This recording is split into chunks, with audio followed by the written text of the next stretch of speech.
Bloomberg Audio Studios. Podcasts, radio, news. Life insurance was not a very exciting business before the financial crisis. Alex Rajbhandari covers the U.S. insurance sector for Bloomberg. He says that for a long time, life insurance was considered one of the dullest corners of the financial world. Dependable, no frills, low drama. But after the financial crisis, that all changed.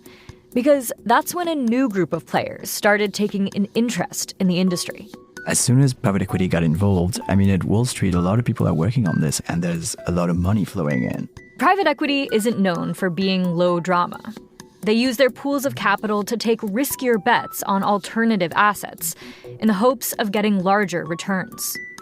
And when private equity firms started buying up life insurers in the wake of the market crash, they had a plan to transform the entities from sleepy financial backstops into money-making machines.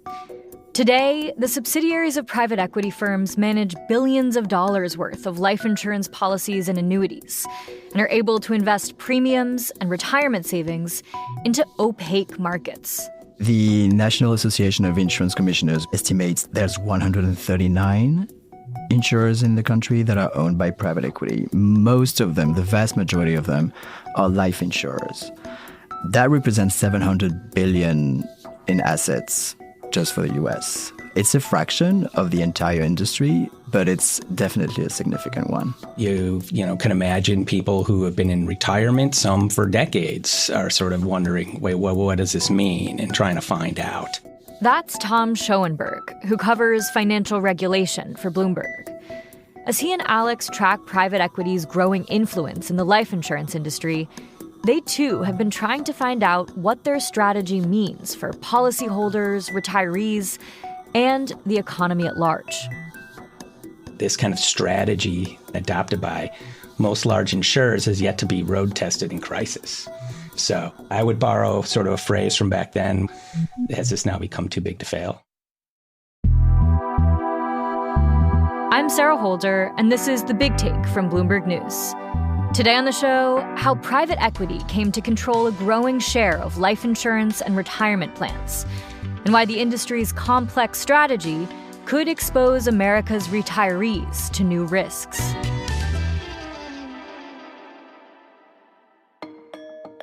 Back in August, Bloomberg's Tom Schoenberg took a trip to Brackenridge, Pennsylvania. Kind of northeast of Pittsburgh. It's a steel mill town. The mill's called Allegheny Technologies. That's the company. They own a number of different mills. They've produced everything from, cannonballs for the Revolutionary War, produced steel for the Chrysler Building or for the Ford Model A car. There, he met retirees like Bill Shane, who spent 38 years at Allegheny Technologies before retiring in 2005. I'm 76 years old with lots of medical problems. I'm not going out and get any physical job anymore. I can't do that. Pension's very important to everybody that works in the plant. Until a couple of years ago, Shane and his other former Allegheny Technologies steelworker colleagues got their pensions directly from the company. Depending upon when they retired, they were set with a specific amount of money that they'd receive every month.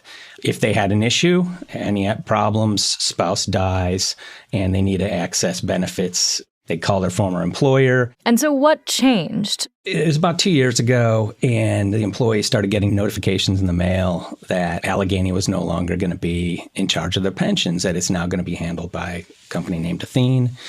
Most of these workers, they had no idea who Athene was, what it was. Athene is a life insurance arm of Apollo Global Management, a giant in alternative asset management, including private equity. When Allegheny Technologies turned over its pension fund to Athene, the employees' monthly pension payouts from their former employer became monthly annuity payments from Athene. That rattled workers like Shane. How do you just throw something out there to someone, we're sending you a pension and annuity? I didn't even know what an annuity was, quite frankly. Annuities are a different way of saving for retirement. A person or a company buys an annuity by giving a big chunk of money to an insurance company. The insurer invests that money, and the people who hold the annuities get a predictable payout over time. In all, Athene has converted more than $50 billion worth of pension funds into annuities, including $1.5 billion worth of Allegheny Technologies pensions. Those workers' retirement savings are added to a giant pot of money that's managed by Athene. It's a model that Bloomberg's Alex Rajbhandari says has become the industry standard. Apollo is the first one to have really done it in the US, is basically using Athene and its capital money that policyholders put in the company for their safety in the future, use that to invest in products that are originated by Apollo.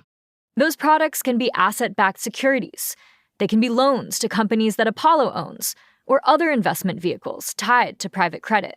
Those products yield more.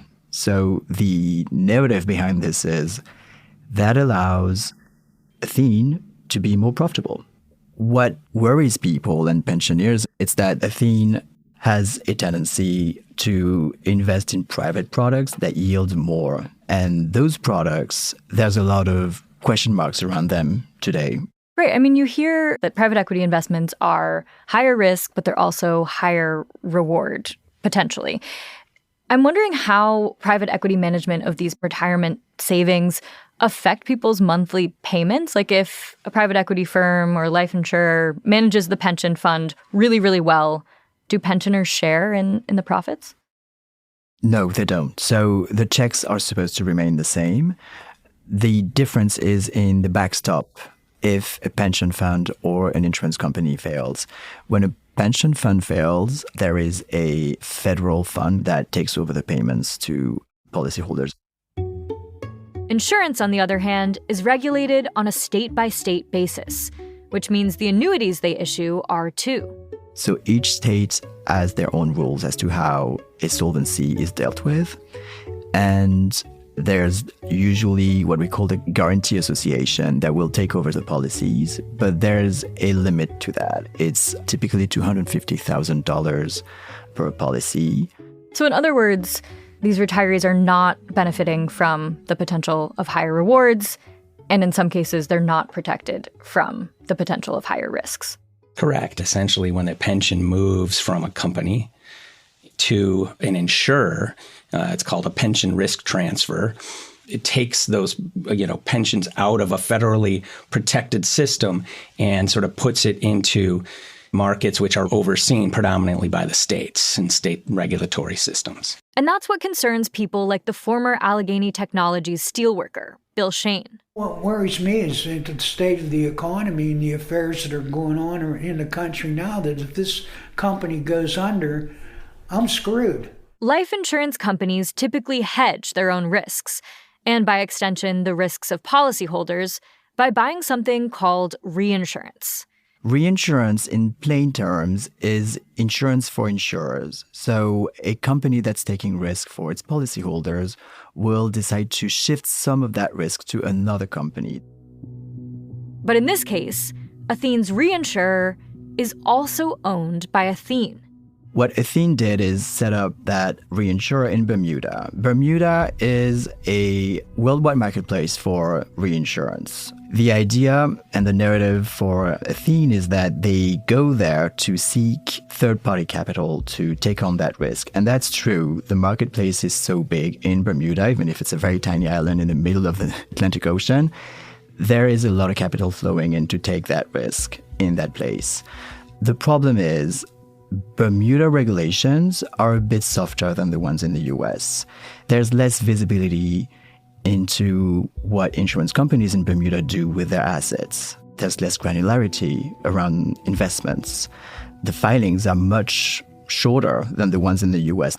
This doesn't mean that they don't have to disclose anything to their regulator, and the regulator in Bermuda is overseeing everything, but outside observers, including policyholders and retirees, have less of a view over that. And what people are worried about is, because we don't know so much about how it's invested in Bermuda, we don't really know how the backstop is going to play and be effective in the event of a crisis or a downturn. What does it mean when Athene and Apollo have their own, essentially, in-house reinsurer? That's a great question. And indeed, usually you go to a third-party company to kind of spread risks to other players and get it off your balance sheet. And what Athene does is get it off its US balance sheet, but it remains into the Athene group.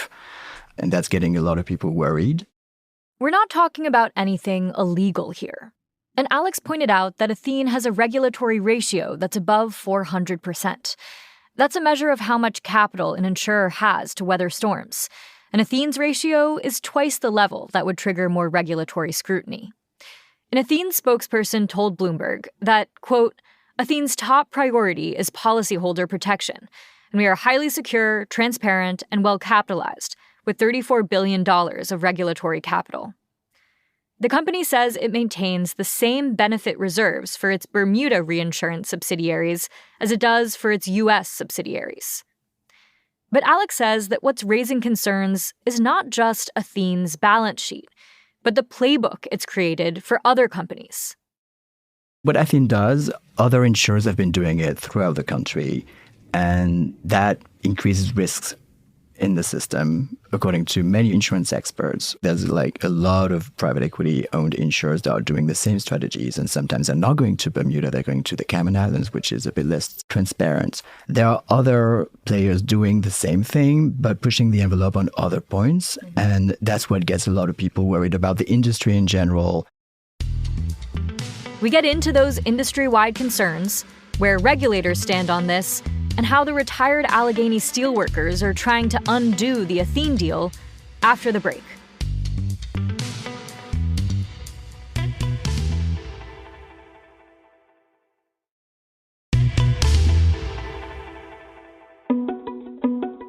The financial crisis created the perfect conditions for private equity giants to get into the life insurance business. Battered PE firms needed more ways to bring in cash, and insurance providers had tanking stocks and thin portfolios, making them cheap investments. That's when Apollo set up Athene, its own insurer that could buy up other providers. Now, over 15 years later, at a time when borrowing has become more expensive, Bloomberg's Alex Rajbhandari says the private equity industry is cash-strapped again. And that makes life insurance investments attractive. It's also the wave of boomers to late boomers that are reaching the age of retirement and seeking security for retirement. We're speaking of $400 billion put into annuities every year. But as private equity gets more entrenched in the life insurance industry and other firms continue to use Apollo's strategy as their guide, the risks aren't just hypothetical. Alex talked to one woman, Jenny Napo, whose family had a $2 million life insurance policy with a company called PHL Variable Insurance Company. They'd paid their premiums for 17 years. But then the private equity firm that owned PHL unraveled, in part because the insurer was making more payouts than it projected it would have to. Regulators found the company and its reinsurers faced a shortfall of more than $2 billion and told it to reduce payouts. And that had consequences for policyholders.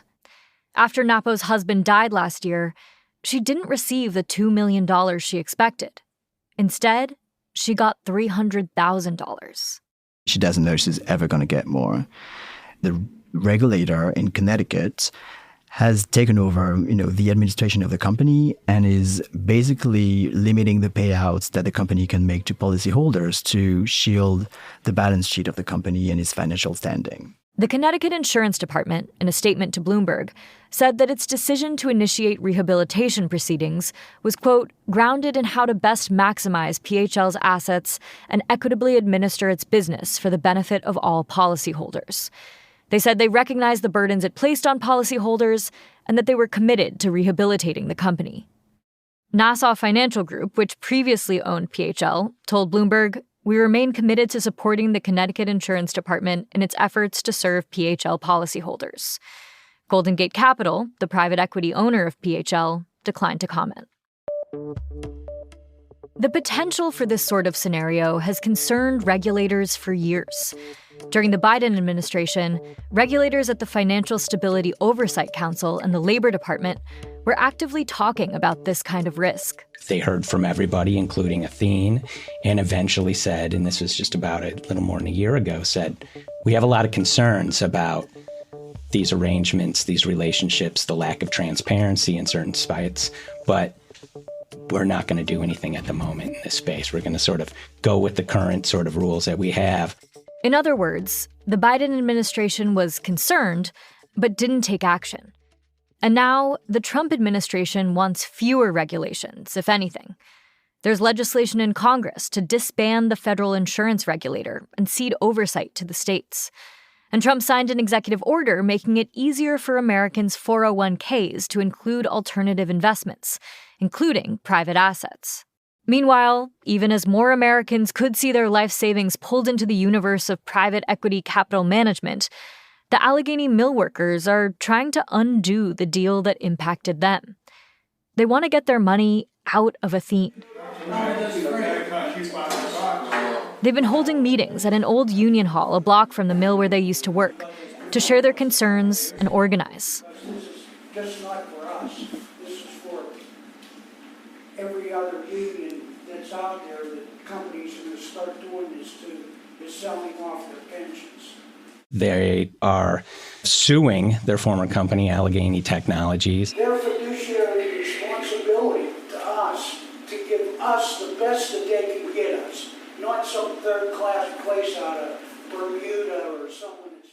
They're referring to a requirement from the Labor Department that when companies move pensions to an annuity provider, they have to pick the safest available annuity provider. What they're alleging in their lawsuit is that Athene was not the best annuity provider that could have been selected. In a statement to Bloomberg, Athene said, quote, "These are baseless complaints instigated by class action attorneys who are attempting to enrich themselves at the expense of retirees." Allegheny, now known as ATI, said in a statement that when it sought to hand off its pension obligations, it hired an outside advisor that selected Athene. It declined to comment on the lawsuit filed by former employees. Athene's statement went on to say that converting the pensions into annuities was a win-win. Quote, "By moving pension management to Athene, ATI met its obligations to retirees and made our pension contributions and expenses more predictable." Tom, what's next for the Allegheny steelworkers? Where do things stand with the lawsuit? They had a hearing in court, and that magistrate ruled in favor of Allegheny, so against them, essentially saying that, that she was recommending that their lawsuit be dismissed because they couldn't actually show that they've been harmed. The checks keep coming. So the judge overseeing this case is going to make a decision in the next month or so. There's been mixed rulings here. Others, like one brought by pension holders from Lockheed, very similar case, same lawyers. A judge found in Maryland, federal judge, that case can move forward, and that's on appeal right now. So what's really we're seeing here is I think these things are going to continue to be litigated. So far, the PE industry hasn't had a major stress test since 2008, and that's influencing how the risk is perceived and how these cases could play out. So we're really looking to see whether or not these investments in private markets, in private credit, asset-backed securities, collateralized debt obligations, if something goes bad in one place, whether it's going to have sort of a domino effect throughout, not just the insurance system, but the larger financial markets.